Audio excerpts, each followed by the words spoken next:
Why do tech elites heavily restrict or outright ban their own children's use of technology? Bill Gates' kids aren't allowed to use smartphones after a certain time. We often set a time after which there is no screen time, and in their case that helps them get to sleep at a reasonable hour. Despite being an actual cyborg himself, and I was human.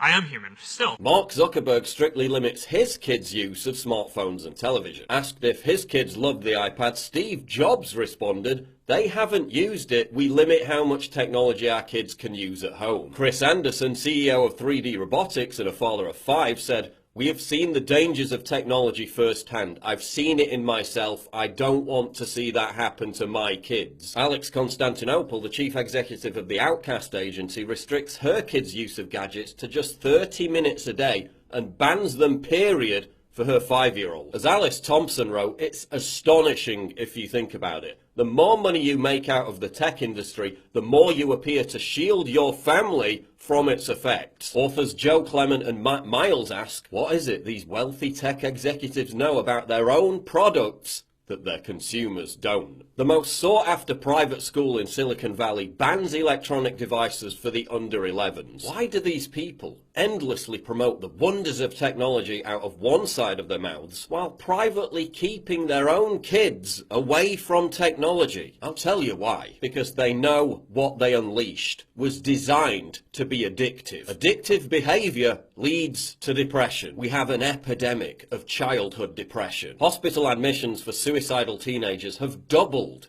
in the last 10 years. 62% of undergraduate students describe feeling overwhelming anxiety. Depression rates have leapt by 63% for teens and 47% for millennials since 2013. The ubiquitousness and overuse of social media and smartphones has correlated with a surge in youth depression. 8th graders' risk for depression jumps 27% when he or she frequently uses social media. Kids who use their phones for at least 3 hours a day are much more likely to be suicidal. And it all comes back to addiction. I feel tremendous guilt.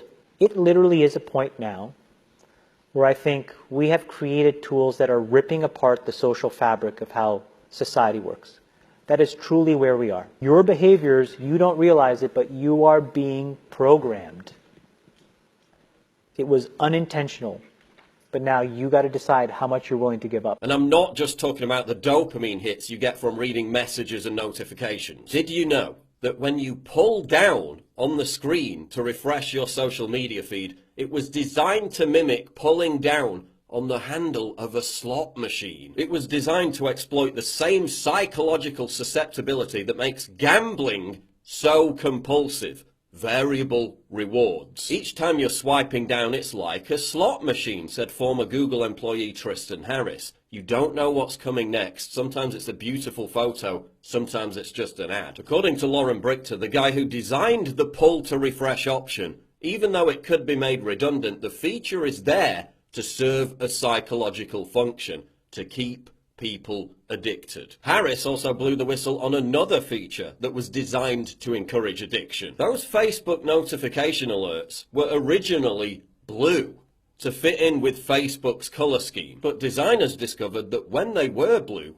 barely anyone checked them. So they changed the color to red, and everyone started checking them compulsively. Red is a trigger color, Harris says. That's why it's used as an alarm signal. So they're literally causing little anxiety alarms to go off in your brain when you see these red icons, an anxiety that can only be assuaged when you click or touch on them. A leaked internal Facebook report revealed that big tech knows when teens are feeling at their most insecure or vulnerable. They can manipulate when users receive likes or other notifications, ensuring they arrive at a time when the user is in most need of attention or approval. All of us are jacked into this system, says Harris. All of our minds can be hijacked. Our choices are not as free as we think they are. A handful of people working at a handful of technology companies, through their choices, will steer what a billion people are thinking today. We've also been turned into outrage addicts. Half of the news media cycle is now just stirring up or reacting to contrived Twitter outrage. According to former Google strategist James Williams, we've habituated ourselves into a perpetual cognitive style of outrage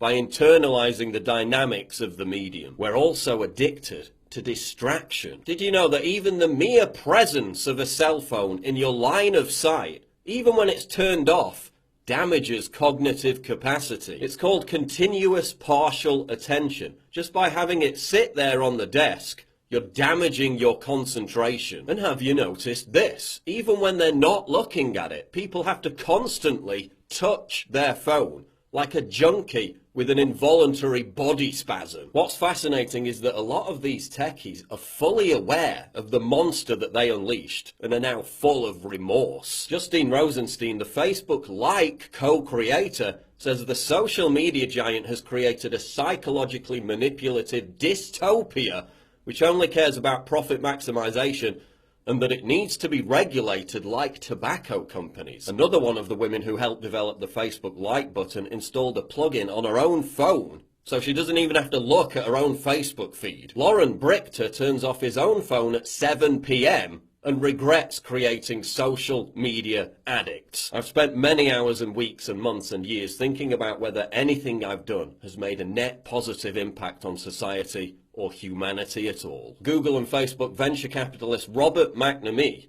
says that the smartphone and social media have had horrific unintended consequences on society. He compares social media giants to drug dealers. The average cell phone user taps, swipes and clicks a whopping 2,617 times a day. For heavy users, it's more than double that, adding up to nearly 4 hours a day devoted to cell phone use. And those numbers are over 2 years old, so it's probably even worse now. Go take a walk in the park. Despite the very point of taking a walk in the park being to get away from technology, how many people do you see buried in their cell phones? At this point, I'm seeing at least 50% of the people trapped in cyberspace, even when they're outside. People are so glued to their cell phones, they're now having to install ground-level traffic lights in some major cities. Forget virtual reality, how about we return to actual reality? Remember that?